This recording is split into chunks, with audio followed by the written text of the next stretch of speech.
जय हिंद दोस्तों, आप सभी का स्वागत है आपके अपने YouTube चैनल सैपेडगो पर। आज की इस वीडियो में दिल्ली पुलिस कांस्टेबल 2020 27/11/2020 का एग्ज़ाम प्रीवियस ईयर का कराने वाले हैं कि किस टाइप का क्वेश्चन पूछा गया था, पूरा आंसर की सही। तो अगर इस चैनल पर नए हैं, सबसे पहले सब्सक्राइब जरूर कर दीजिए, क्योंकि आने वाले एग्ज़ामों में आपका बहुत ही सहायक होगा। Previous year exam paper, model paper इस चैनल पर आपको प्रोवाइड होती रहेगी। तो जल्दी जल्दी इसको शेयर भी कर दीजिए। पहला क्वेश्चन है, सितंबर 2020 में निम्नलिखित में से किसने भारत के चुनाव आयुक्त के रूप में प्रभार ग्रहण किया है? तो इसका आंसर था राजीव कुमार। अगला क्वेश्चन है, निम्नलिखित में से किसे पृथ्वी, वायुमंडल, महासागर और यह ग्रह विज्ञान वर्ग में 2020 का शांति स्वरूप भटनागर विज्ञान और प्रौद्योगिकी पुरस्कार दिया गया? तो इसका आंसर था अभिजीत मुखर्जी। तो वीडियो को शेयर भी कर दीजिए, लाइक कमेंट करके बताइए आपको वीडियो कैसी लग रही है। अगला क्वेश्चन है, जीका वायरस रोग मुख्य रूप से द्वारा संक्रमित वायरस के कारण होता है? तो किसके कारण होता है? ये एडीज मच्छर के कारण होता है।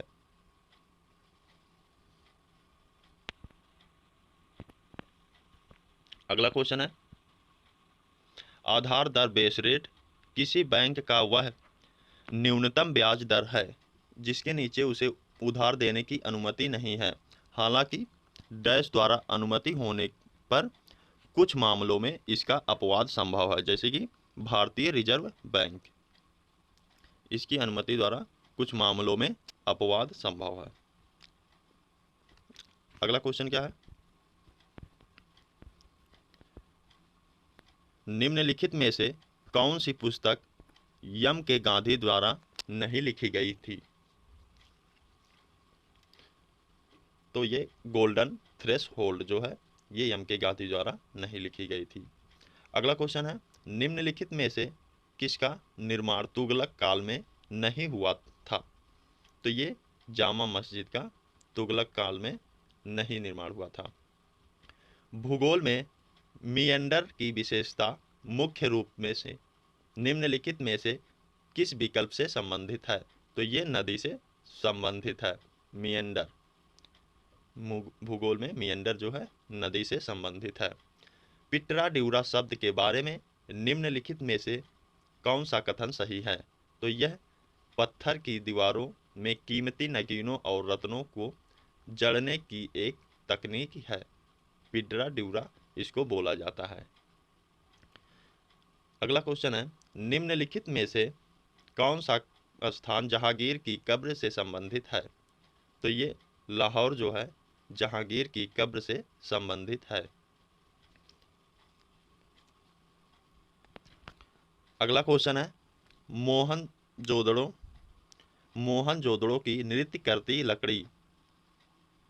लड़की की प्रतिमा किससे बनी थी? तो ये कांसा से बनी थी। निम्नलिखित में से कौन सा युग्म सही नहीं है? तो ये पाओलो रोजी स्पेन। अगला क्वेश्चन है, 11वीं पंचवर्षीय योजना वर्ष डैश में समाप्त हुई थी? तो ये 2012 में समाप्त हुई थी 11वीं पंचवर्षीय योजना। अगला क्वेश्चन है, भारत में किसी कर्मचारी के सेवानिवृत्ति लाभ और संबंधित मुद्दों के संदर्भ में ईपीएफओ का पूर्ण रूप क्या है? तो ये एम्प्लॉइज प्रोविडेंट फंड ऑर्गेनाइजेशन इसका आंसर था।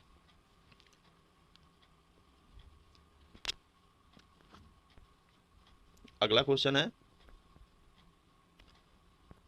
भारत के संविधान का भाग संसद के संगठन, संरचना, अवधि, अधिकारियों, प्रक्रियाओं, विशेषाधिकारों, शक्तियों आदि से संबंधित है? तो ये भाग 5 संसद के संरचना, अवधि, अधिकारियों से संबंधित है। अगला क्वेश्चन है, निम्नलिखित में से कौन सा युग्म सुमेलित नहीं है? तो यह तृतीय बौद्ध परिषद पाटलिपुत्र संबंधित नहीं है।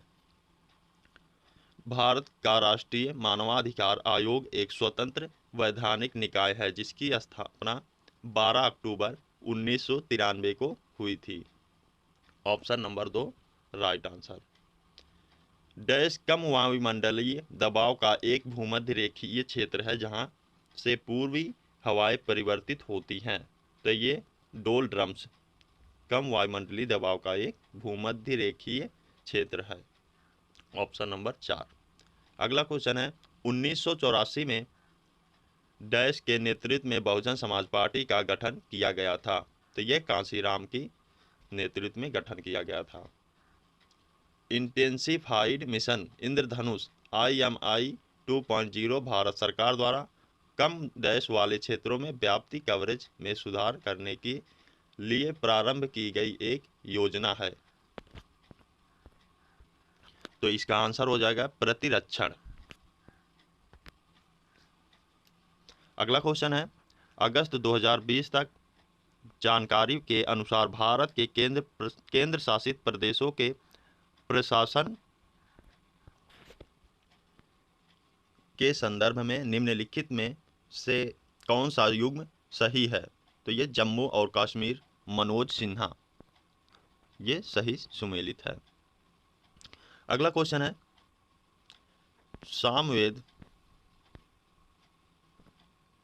सामवेद को भारतीय डैश के प्राथमिक स्रोतों में से एक माना जाता है। तो ये संगीत और कला को एक माना जाता है। एक फोटोवोल्टाइक सेल में निम्नलिखित में से किस प्रकार की ऊर्जा विद्युत ऊर्जा में परिवर्तित हो जाती है। तो ये प्रकाश में परिवर्तित हो जाती है।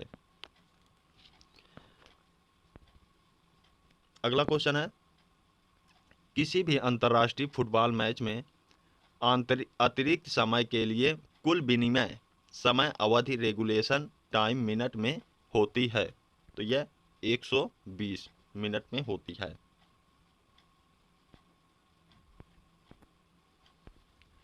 अगला क्वेश्चन है वास्तुकला की सर्की शैली किस आधुनिक राज्य से संबंधित थी। तो यह उत्तर प्रदेश राज्य से संबंधित थी। अगला क्वेश्चन है डैश के बजट भाषण में 500 करोड़ के व्यय वाली ऑपरेशन ग्रीन्स की घोषणा की गई थी जो टमाटर, प्याज और आलू टॉप की फसलों की आपूर्ति को स्थिर करने और कीमतों में अस्थिरता के बिना पूरे देश में साल भर टीओपी फसलों की उपलब्धता सुनिश्चित करने के लिए की गई थी 2018 और से 19 तक। ठीक है। अगला क्वेश्चन है निम्नलिखित में से कौन सा पूर्ण घाट का पर्वतीय शिखर है। तो यह पर्वतीय शिखर जो है वह आपका देवमाली। अगला क्वेश्चन है Thumba equatorial rocket launching station TERLS dash के पास स्थित है। तो यह तिरुवनंतपुरम में स्थित है। अगला क्वेश्चन है भारतीय संगीत के संदर्भ में निम्नलिखित में से कौन सा एक राग नहीं है। तो यह सिंगार एक राग नहीं है। निम्नलिखित में से कौन सा युग्म सुमेलित नहीं है। तो यह कूका आंदोलन असम सुमेलित नहीं है। भारत सरकार ने किस वर्ष में केंद्रीय ग्रामीण स्वच्छता कार्यक्रम का शुरू किया गया था। तो यह 1986 में शुरू किया गया था। अगला क्वेश्चन है डैश समिति द्वारा भारत में चुनाव सुधारों से संबंधित है। इंद्रजीत गुप्ता। अगला क्वेश्चन है 2019 तक भारतीय पुरुष क्रिकेट टीम ने एक दिवसीय विश्व कप सेमीफाइनल में कितनी बार प्रवेश किया है। तो यह 7 बार प्रवेश किया है। अगला क्वेश्चन है नेफ्राइटिस एक चिकित्सा स्थिति है जो डैश को प्रभावित करती है। तो यह वृक्क किडनी को प्रभावित करती है। अगस्त 2020 तक जानकारी के अनुसार निम्नलिखित में से कौन सा राज्य राज्यसभा के लिए पदस्थ मनोनीत सदस्य नहीं है। यह जया बच्चन इसका आंसर है। अगला क्वेश्चन है ग्लूकोमीटर का उपयोग आमतौर पर डैश रोगी द्वारा मॉनिटर के रूप में किया जाता है। तो यह अल्प रक्त शर्करा, हाइपोग्लाइसीमिया भी कहते हैं। अगला क्वेश्चन है, प्रणब मुखर्जी जिनका अगस्त 2020 में निधन हो गया था, भारत के डैश राष्ट्रपति थे? यह 13वें राष्ट्रपति थे। अगस्त 2020 तक जानकारी के अनुसार भारत में बैंक की चेक संख्या में डैश अंक होते हैं? तो यह 6 अंक होते हैं। अगला क्वेश्चन है, मुगल साम्राज्य की आर्थिक प्रणाली के संदर्भ में पोलज शब्द डैश को निर्दिष्ट करता है? पोलज शब्द सालाना खेती योग्य भूमि की निर्दिष्ट करता है। खादर और भांगर शब्द निम्नलिखित में से किस मृदा से संबंधित है? तो ये कछार, एलुवियल से संबंधित है। अगला क्वेश्चन है, द शैडो लाइन्स नाम की पुस्तक के लेखक कौन है? तो यह अमिताभ घोष जी हैं। इसको बहुत बार पूछा गया है क्वेश्चन में। अगला क्वेश्चन है, ऐतिहासिक सीढ़ीदार कुआं बावली अग्रसेन की बावली कहाँ पर स्थित है? तो यह दिल्ली में स्थित है, भारत की राजधानी दिल्ली में स्थित है। 1991 में शुरू किया गया व्यास सम्मान डैश में उत्कृष्ट साहित्यिक कार्य के लिए प्रदान किया जाता है? तो इसका आंसर है हिंदी, ऑप्शन नंबर 1।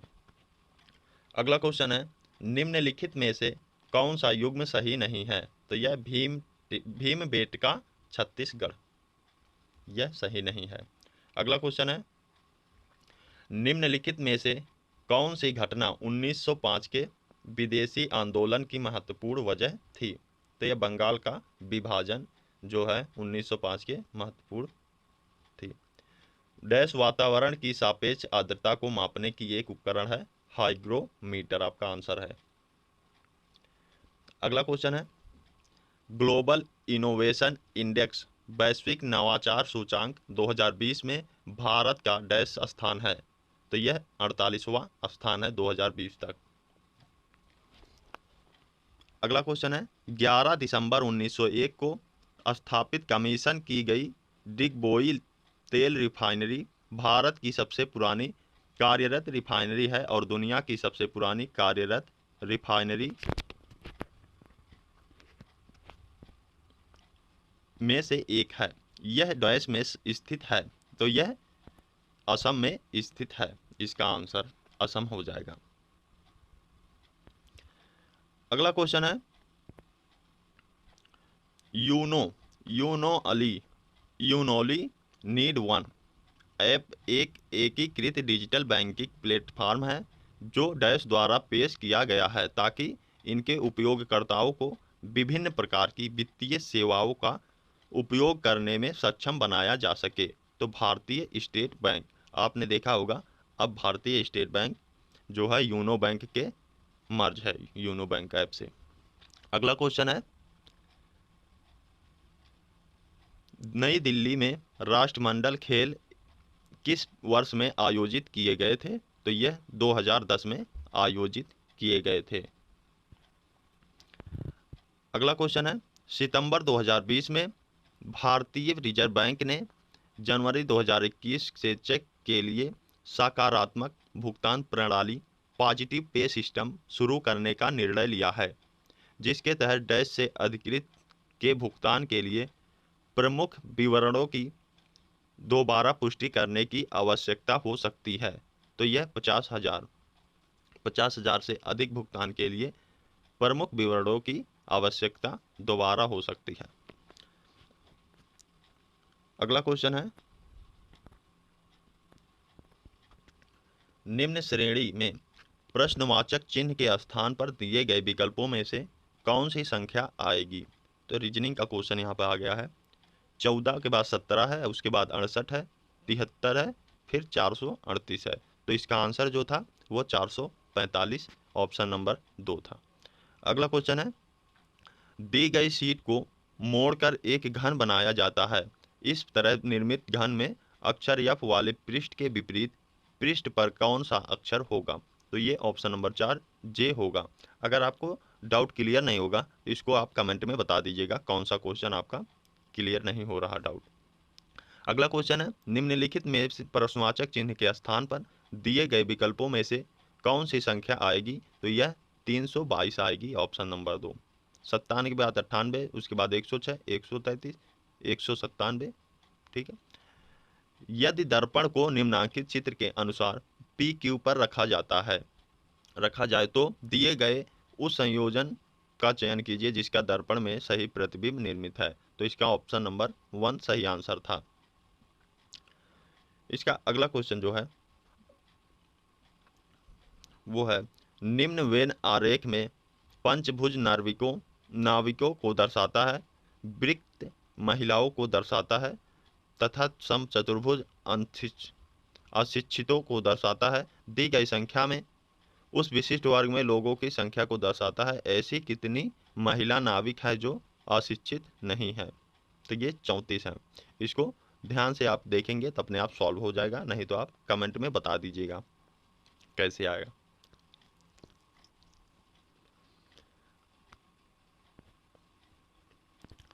अगला क्वेश्चन है, उस विकल्प आकृति का चयन कीजिए जो निम्नांकित आकृति श्रृंखला में प्रश्नवाचक चिन्ह के स्थान पर आएगी। तो ये इसका आंसर हो जाएगा ऑप्शन नंबर 2 सही आंसर। अगला क्वेश्चन है, दिए गए समीकरण को संतुलित करने के लिए किन दो चिन्हों को आपस में बदला जाना चाहिए? तो ये गुणा और भाग को आपस में बदला जाना चाहिए, जिसके बाद आंसर 7 आ जाएगा। अगला क्वेश्चन है, उस विकल्प आकृति का चयन कीजिए जिसका तीसरी आकृति से वही संबंध है जो दूसरी आकृति का पहली आकृति से। तो इसका आंसर हो जाएगा आपका ऑप्शन नंबर 4 सही आंसर हो जाएगा। अगला क्वेश्चन है, उस विकल्प का चयन कीजिए जिसका तीसरी संख्या से वही संबंध है जो दूसरी संख्या का पहली संख्या से है। तो यह 27 आपका आंसर इसका हो जाएगा। और 27 कैसे आया आप सभी को मालूम होना चाहिए। इसमें दिया गया है 5 5 10 हो जाएगा, 10 7 17 प्लस 3 20 हो जाएगा, उसके सामने 20 हो गया, उसके बाद 8 9 9 1 टोटल जोड़ लीजिए 27 हो जाएगा। इसका आंसर 27 हो जाएगा। ऐसी डिजिट देखने के बाद घबराना नहीं है, उसको ट्रिक के हिसाब से जोड़ के आपका आंसर सॉल्व हो जाएगा। ठीक है।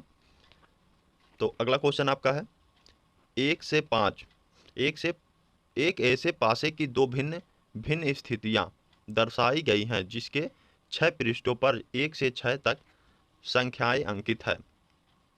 संख्या 5 वाले पृष्ठ के विपरीत पृष्ठ पर कौन सी संख्या होगी? तो यह 1 होगी, ऑप्शन नंबर 2 राइट आंसर। अगला क्वेश्चन है,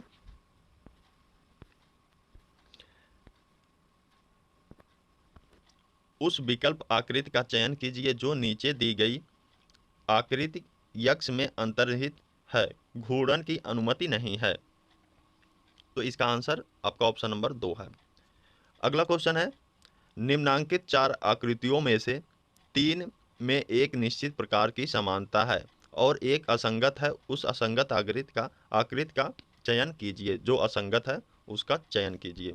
ऑप्शन नंबर 3 आपका असंगत है। अगला क्वेश्चन है,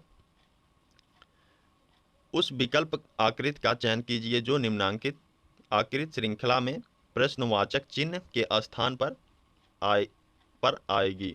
तो इसका आंसर आपका है ऑप्शन नंबर 2 प्रश्नवाचक चिन्ह पर ये ऑप्शन नंबर 2 आकृति आएगी।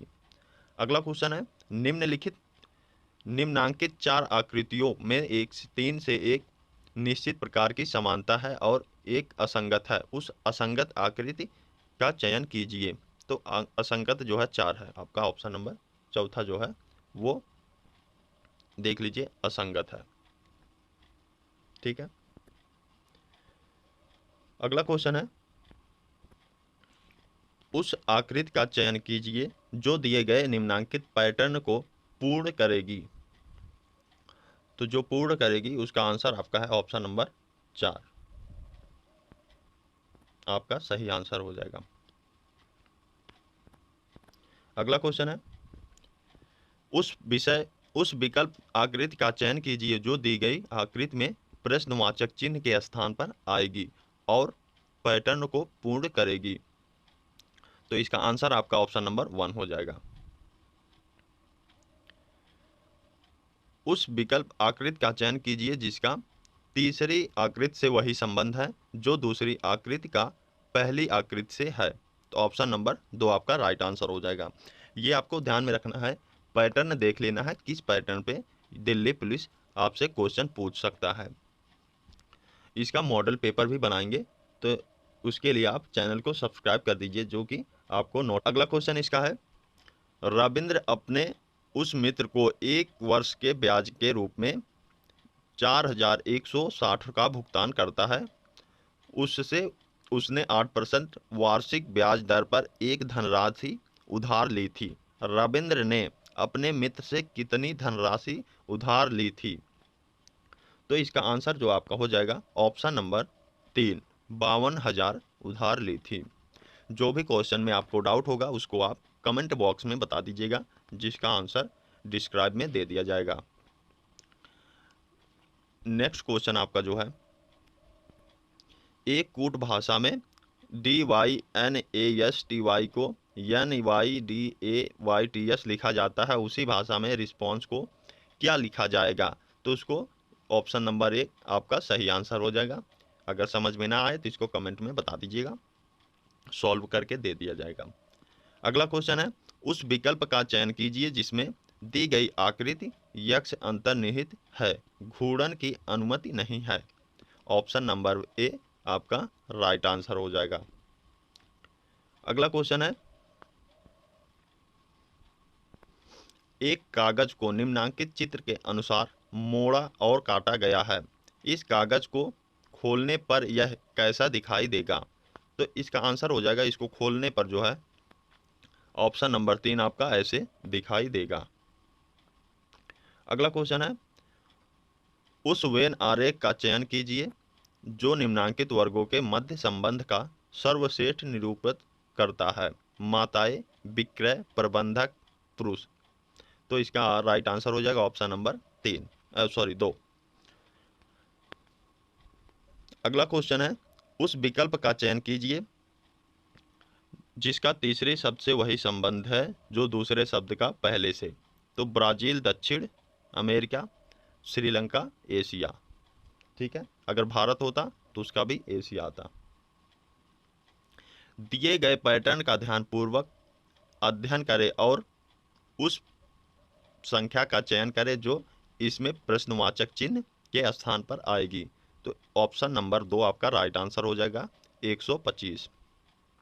निम्नांकित 4 अक्षर समूह में से 3 में से मध्य एक निश्चित प्रकार की समानता है जो एक असंगत है। उस असंगत अक्षर का समूह का चयन करें। तो LIF जो है आपका असंगत है, ऑप्शन नंबर 3। अगला क्वेश्चन है, एक व्यक्ति ने अपनी यात्रा का पहला भाग 160 किलोमीटर पर आवर, मैथ का क्वेश्चन है, इसका आंसर आपका ऑप्शन नंबर 1 8 आएगा। इसको डिस्क्राइब में अगर समझ में नहीं आएगा कैसे आया है तो आप कमेंट में बता दीजिएगा, सॉल्व कर दिया जाएगा।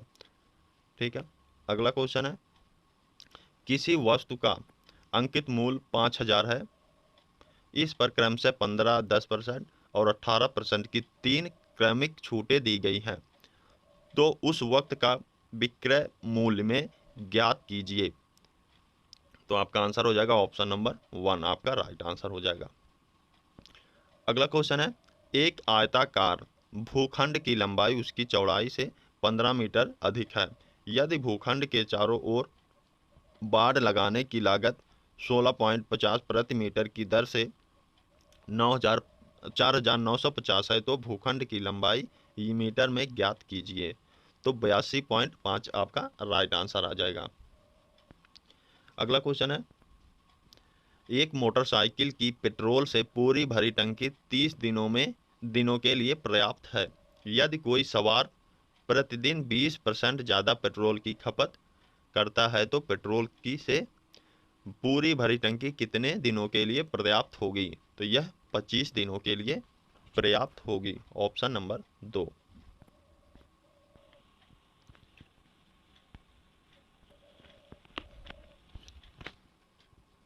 अगला क्वेश्चन आपका है, दो व्यक्तियों में प्रत्येक को 43,892 की धनराशि का ऋण 3 वर्ष के लिए दिया गया। इसमें एक को 30% वार्षिक साधारण ब्याज पर, दूसरे को वार्षिक रूप में से संयोजित होने वाली 30% वार्षिक चक्रवृद्धि ब्याज दर पर भुगतान करना था। इस 3 वर्ष की अवधि में प्राप्त चक्रवृद्धि ब्याज की तुलना में प्राप्त साधारण ब्याज कितने प्रतिशत दशमलव में एक स्थान तक शुद्ध कम होगा? तो ऑप्शन आपका 24.8% हो जाएगा। अगला क्वेश्चन है, ए और बी प्रत्येक ने समान धनराशि 3 वर्षों के लिए क्रमशः 5% वार्षिक साधारण ब्याज और वार्षिक रूप से संयोजित होने वाली चक्रवृद्धि ब्याज दर पर ऋण लिया गया। भुगतान के समय ए की तुलना में बी को 427 अधिक देना था। बी के द्वारा ऋण ली गई धनराशि और भुगतान का किया गया ब्याज में ज्ञात कीजिए। तो आंसर आपका हो जाएगा ऑप्शन नंबर ए, 56,000, 8,000, 827। अगला क्वेश्चन है, दो संख्याओं का योग 26 और उनका अंतर 14 है। यदि बड़ी संख्या के 3 गुने को छोटी संख्या से भाग दिया जाए तो भागफल कितना होगा? ऑप्शन आपका 4 हो जाएगा। Option number 4, 10। ए किसी काम को 45 दिनों में पूरा कर सकता है। वह 30 दिनों तक काम करता है और फिर काम छोड़ देता है। यदि बी शेष काम 5 दिनों में पूरा करता है तो बी अकेले पूरे काम को कितने दिनों में पूरा कर सकता है? तो यह 15 दिनों में पूरा कर सकता है। अगला क्वेश्चन है, एक दुकानदार ने 1,000 किलोग्राम चावल खरीदकर उसका 1/10% के लाभ पर और शेष भाग 20% की हानि पर बेच देता है। लेन देन में उस 11% की हानि हुई। उसे चावल की कितनी मात्रा केजी में 20% हानि पर बेची गई? तो इसका आंसर हो जाएगा 700।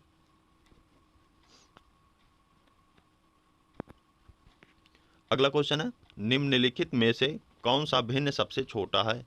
तो यह 11/12 जो है सबसे छोटा है। एक विक्रेता ने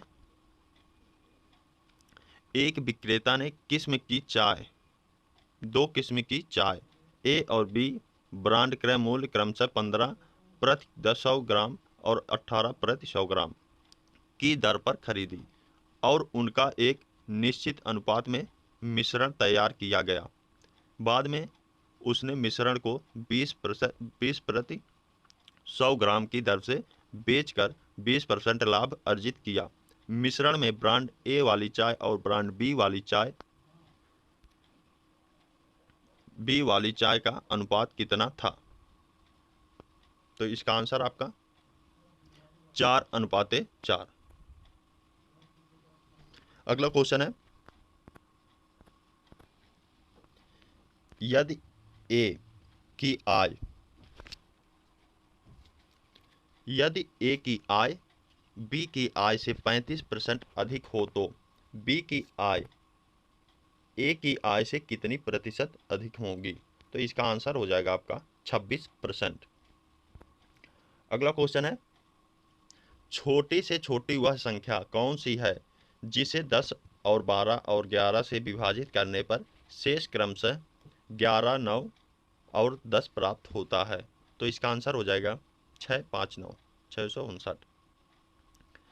निम्नलिखित में से क्या एक सर्च इंजन नहीं है? तो यह सफारी जो है सर्च इंजन नहीं है। अगला क्वेश्चन है, निम्नलिखित में से कौन सी इंटरनेट की एक विशेषता नहीं है? तो ये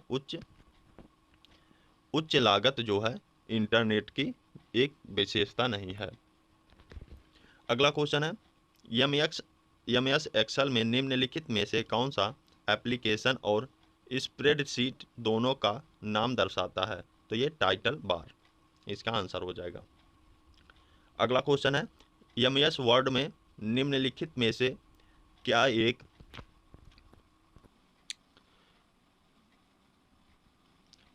एमएस वर्ड में निम्नलिखित में क्या एक कैरेक्टर फॉर्मेटिंग विकल्प नहीं है? तो इसका आंसर हो जाएगा alignment, option number 4 right answer. अगला क्वेश्चन है, एमएस वर्ड 2001-2007 में आमतौर पर निम्नलिखित में से किस मेनू टैब के तहत पेज सेटअप का विकल्प उपलब्ध होता है? तो इसका आंसर हो जाएगा ऑप्शन नंबर 3 पेज लेआउट। अगला क्वेश्चन है, एमएस वर्ड में टेबल में कॉलम की चौड़ाई बदलने के लिए निम्नलिखित में से किसका उपयोग किया जा सकता है? तो इसका आंसर हो जाएगा table properties, option number A. अगला क्वेश्चन आपका है, ईमेल हेडर में पाई जाने वाली एक फील्ड सीसी का पूर्ण रूप निम्नलिखित में से कौन सा है? तो इसका पूर्ण रूप है कार्बन कॉपी, ऑप्शन नंबर 4 आपका आंसर हो जाएगा। अगला क्वेश्चन है, एमएस एक्सेल में सेल एडिटिंग के संदर्भ में निम्नलिखित में से कौन सा कथन असत्य है? तो इसका आंसर हो जाएगा सेल सेलेक्ट करें और सेल के कंटेंट को एडिट करने के लिए कीबोर्ड पर F5 फंक्शन की दबाएं। यह कथन असत्य है। अगला क्वेश्चन है, एमएस एक्सेल में len फंक्शन निम्नलिखित में से किस श्रेणी में आता है? तो यह टेक्स्ट में आता है। अगला क्वेश्चन है, एमएस वर्ड में पैराग्राफ में एक वाक्य को सेलेक्ट करने के लिए निम्नलिखित में से किस शॉर्टकट का उपयोग किया जाता है? तो यह वाक्य को सेलेक्ट करने के लिए उस पर